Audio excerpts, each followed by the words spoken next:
Hello, and welcome to the Washington Farm Bureau Update, a podcast designed to provide the latest agriculture, legislative, and Farm Bureau information.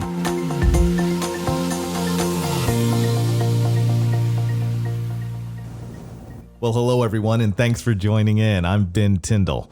It's always a lot of fun when we get to start a podcast with some good and encouraging news, and that's just what we've got today.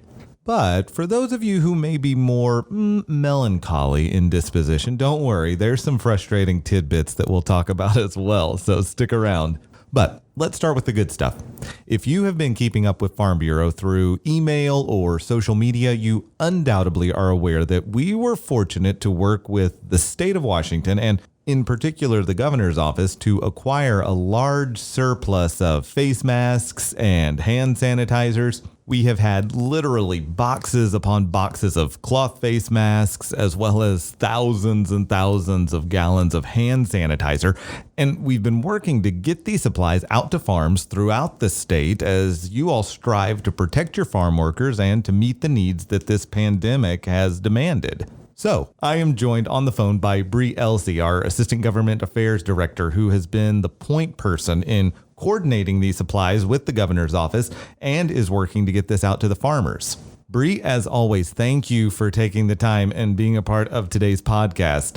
So you have been working closely with the state and the governor's office recently in the past couple months, first to distribute face masks and now to distribute these tens of thousands of gallons of hand sanitizer. Tell me how this opportunity happened. How did you get connected with the governor's office and be able to fill the gaps here for them? Well, one, this has been a very positive event. It really goes to show you that during a time of a crisis, groups that don't maybe traditionally work together very often really can come together with real solutions. Yes. And if anything, I wish this were more of the norm. So the governor's office reached out to us regarding hand sanitizer, actually after Representative Bre Elsey kind of came up with this idea. And she said, would it be possible, because farm workers are an essential workforce, would it be possible if we procured hand sanitizer to get out to those farm workers? Because right now, as many of you are aware, PPE is really hard to come by, and we really need different forms of PPE before harvest starts. So she started about 7 weeks ago trying to brainstorm ideas about how we could get PPE, such as hand sanitizer, out to farm workers. Well, the best way to do that is to really go through farmers, because we employ all those farm workers. And the largest farm organization is Farm Bureau. We were provided 15,000 gallons initially, and it's a good place to start because there's a couple things we had to determine. What is the level of need in the state, and does the level of need change by region? And so there's just a lot of data procurement, and the mask distribution came out in a little bit of a different way. FEMA had actually allocated some masks to Yakima during their big outbreak, and I don't believe all of their masks were utilized, so there were some government surplus. And so the governor's office reached out to Farm Bureau and said, hey, would you have any ability to get these out to farm workers? And we said, absolutely. And so we have had staff traversing the entire state getting these masks out, and we're hoping just by the end of the week we'll have given away 25,000 masks to farm workers. That's fantastic. I know you have been involved in coming out to several of these actual distribution sites and handing them physically out to the farmers. What has been some of the responses either that you've received verbally in person or perhaps over the phone or over email, something like that? The farmers have been so incredibly grateful. As you know, there has been new rules that have come down that mandate a certain level of PPE. And as a farmer who has tried to procure it, they also know that a lot of times this PPE can be back ordered up to 3 months. So it's definitely not lack of trying on the farmer's part. They really have tried in earnest to procure the gloves, the masks, and the sanitizer that's needed for their upcoming harvest, especially some of the early crops like berries and cherries. So they have been just eternally grateful for even just a small allotment. So what we've been able to get from the government definitely won't fulfill their entire harvest needs, but it might be just that pressure relief valve that they need to start harvest, get underway, and maybe buy them some time until the rest of their orders can come in. And that's really our hope. Now, I can't help but find it encouraging to hear that when there was a shipment of face masks that the governor needed to distribute to farmers, who does his office contact to get those out? Farm Bureau. And same with, they have a warehouse with a giant surplus of hand sanitizer that they need to see freely given out to ag members. Who do they reach out for help? Farm Bureau. So maybe we don't agree with all of the policies and priorities of the governor's office, and there really isn't a maybe in there. Do you find these recent collaborations and this working relationship, do you find this encouraging? I do. And I think it's been good. A lot of relationships have been developed. And so what I hope that they know now is that when they see our group, they see Farm Bureau, they know that we are reliable, and they know that we really can provide a lot of assistance in an area that they don't have a lot of mechanisms for outreach. So, we're always trying to look for ways to reach the farm worker community. And now that we've been able to put this into practice, hopefully in the future we can use this as a positive way to reach that demographic rather than some of the contention that we've met with before. Now, springboarding off of that, and here's that frustrating part that I warned our listeners was coming. Before we get too chummy with the governor's office, they just announced new safety regulations on farmers and farming operations. Now, some of these new requirements are excessive, extreme, and appear to be just downright oblivious to the needs and realities of farming. You've had a seat at the table in listening and taking part in the negotiations of these new regulations. Tell me a little bit about those and how things like face masks and hand sanitizer now plays into these new regulations. Yeah, and this has been a difficult situation, especially after so many weeks of collaborative effort. And it really does show, you can work positively on certain issues, but it doesn't mean you get a pass for terrible things either. We've got to call a spade, and when something is wrong, we're also going to have to call that out. So they are interlinked, but they're also completely separate. I have feelings about the procurement of PPE that are totally different than the feelings I have about these new rules that were released. Sure. And so last week, they released workplace safety and transportation rules for farmers. And the frustrating part about these rules is, one, they never went through the public comment period. There was never public notice. And so now farmers are met with this rulemaking that was an emergency rulemaking, so they were able to bypass all the rules of process of the usual rulemaking process. And now they have these mandates that they must fulfill, and many of them don't even know what those mandates were. Mm-hmm. Because the whole part of having a rulemaking process is that it provides notice to the public that these rules are coming down. So when you bypass that process, you also bypass the ability to give people notice of things they have to know to stay in compliance with the law. And so as a farmer, I would be incredibly frustrated. One of the mandates is hand washing stations. So the original rule was hand washing stations every 440 yards. The new rule is that you have to build them for every 110 yards. There hasn't been any clear guidelines and any kind of clear path from L&I as to what really fits or fulfills the mandate here.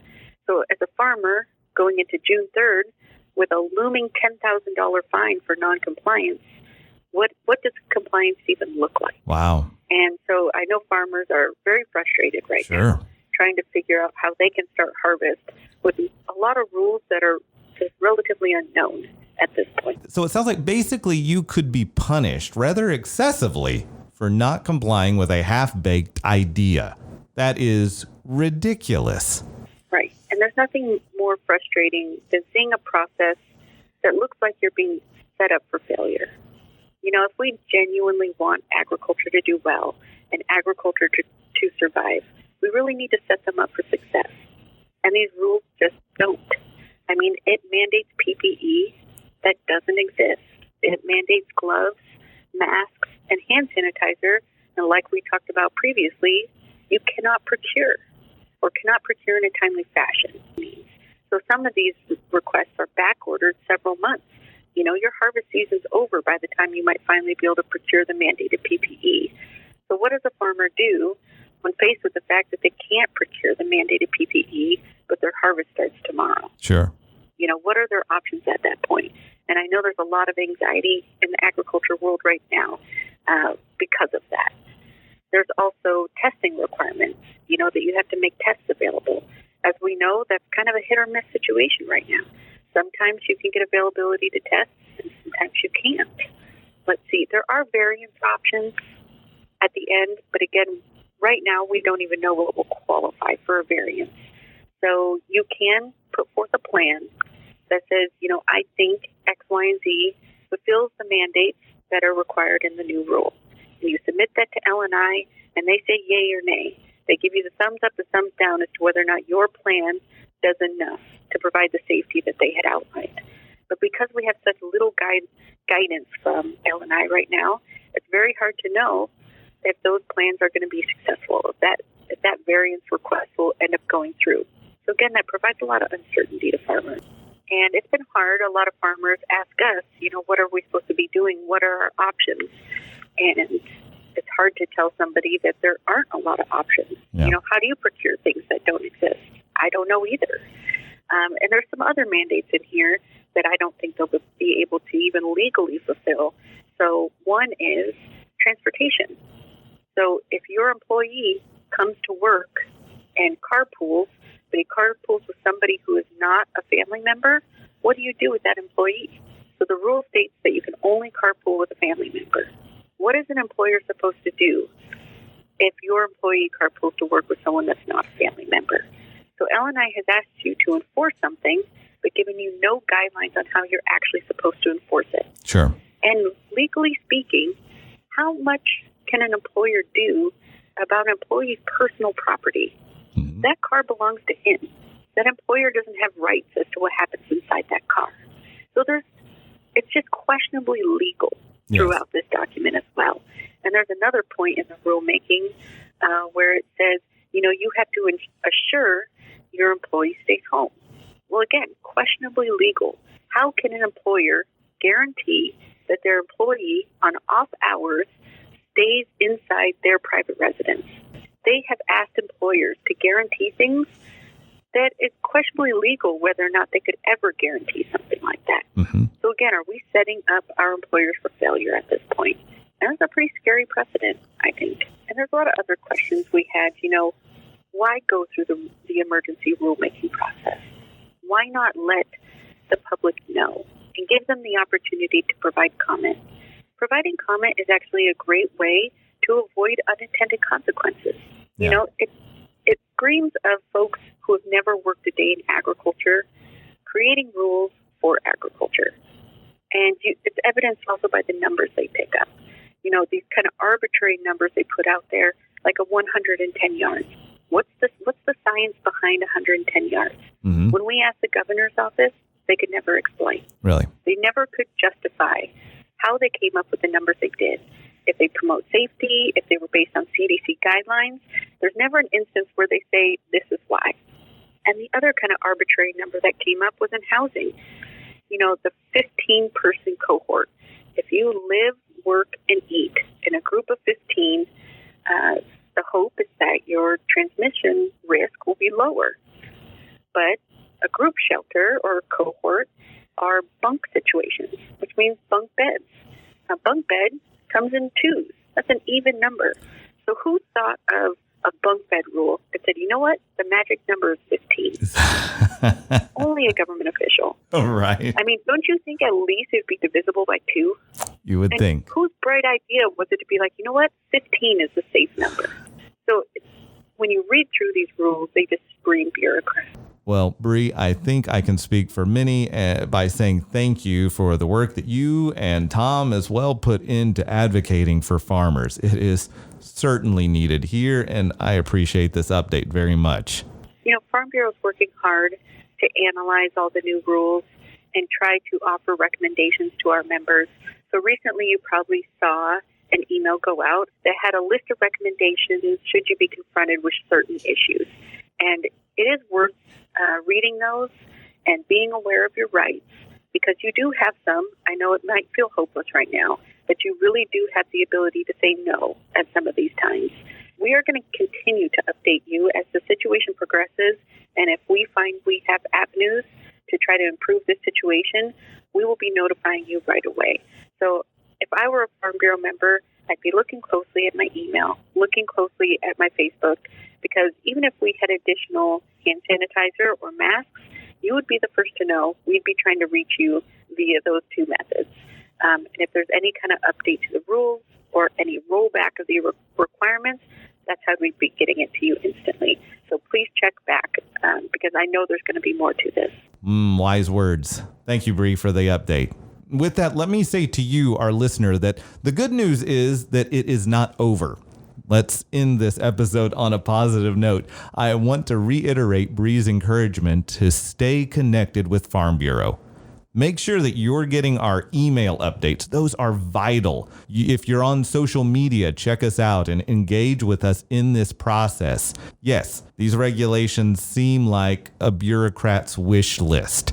They're making up regulations and requirements and inventing numbers that are based on something, but that something in many cases is not science or reality.